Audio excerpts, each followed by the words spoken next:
This is me doing the unthinkable and posting a video of myself crying on the internet, but this time it's not for attention. Hey, it's Brianna here, and today I want to open up to you guys and show a deeper side of myself that I don't usually share with the internet. Over these past several months, I got a little #depressed, I guess you could say, and did a really good job at hiding it from the internet and also hiding it from myself. I did not want to admit to myself that I was starting to hurt inside until I went on this unexpected road trip all the way from Arizona to California with 3 random strangers that changed my life forever. Finally met Katia. We've been talking for a while on WhatsApp, and now we're gonna do this trip together. And the first time I was offered to go on this trip, I immediately said no because I was like, why would I waste my money I don't have on some meditation event thingy? So Margaret, a wonderful woman who is a part of the whole program, offered to help find me a way to make the trip free for me. She found a group that would drive me up, that I would crash with, and a free ticket. So of course I wasn't gonna turn down a free trip. Cherishing every moment of the 7-hour drive. Let's go. But before I dive into my little story, let me provide some context about this event I'm about to attend. Back in 2018, for about 12-ish years, my dad was involved with this program called Ekam.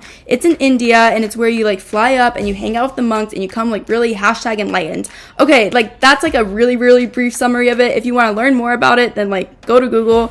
But basically, through my dad doing this program, it was just involved in my childhood, all the practices of spirituality. So when I turned 16, I wanted to attend my first Ekam event. It was called Field of Abundance, and it was in Miami. From there, I learned how to meditate, and I really built a connection to spirituality. Also, I really want to emphasize this video is not here to preach spirituality or any of that. I just want to tell my story, and spirituality just happens to be a part of it. I started to attend more of their events. I flew up to India and helped out in the villages. I did more of the meditation-y seminars, and I started to really build a good connection with myself where I was actually feeling happy within. But then COVID hit, and when COVID hit, I completely stopped working with them and my own spiritual practices like meditating and journaling, and that's where I think my downward spiral into sadness started to begin. It's just easier sometimes just to lay down and just not do anything all day. I stopped all spiritual practices because in my head I was telling myself that I just want to live like a normal person. So I did. I lived like a normal person. I went off to college, I stopped meditating, I stopped journaling, I stopped reflecting within. That's why these past several months were the hardest on me, because the sadness could not be held in any longer, and I thought there was no way out of it. But then I got hit up to go on this road trip. I must admit, I was terrified at first because I was stepping out of my comfort zone, but I pushed through and the trip unfolded into something beautifully unexpected. We all stayed in LA at an Airbnb for 3 days to attend this meditation event. We got here, and it's actually really cute. The Airbnb we stayed at was unexpectedly gorgeous, surrounded by apple trees and breathtaking nature. It's next day, and today we will be volunteering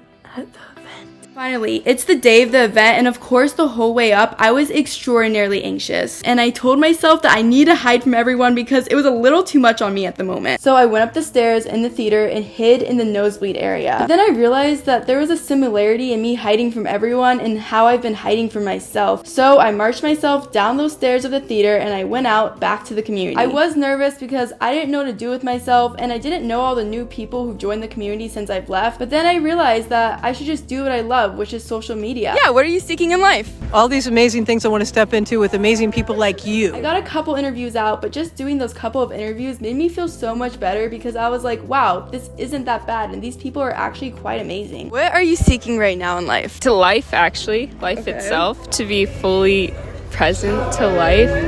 To actually live in connection. The event began and Shri Preethaji and Krishnaji spoke on stage. We are here for an amazing event with our spiritual teachers, Shri Krishnaji and Preethaji, and this is the first time ever they are in America together. They've done this many times by themselves, but this is the first time they're here together as a couple. Awakening thousands of people to the experience of enlightenment. The final meditation at the end of the event was honestly the biggest breakthrough moment for me, and I started crying. It was so intense. I realized in this moment that it was so important for me to be at this event because you cannot get meditations like this from YouTube. As the event came to an end, I felt this deep gratitude fill up within me. I started off hating the world and thinking it hated me, but the universe was still there for me when I was at my lowest, and it wanted me to get better. Experiencing this trip brought back a light within me that I thought would be lost forever.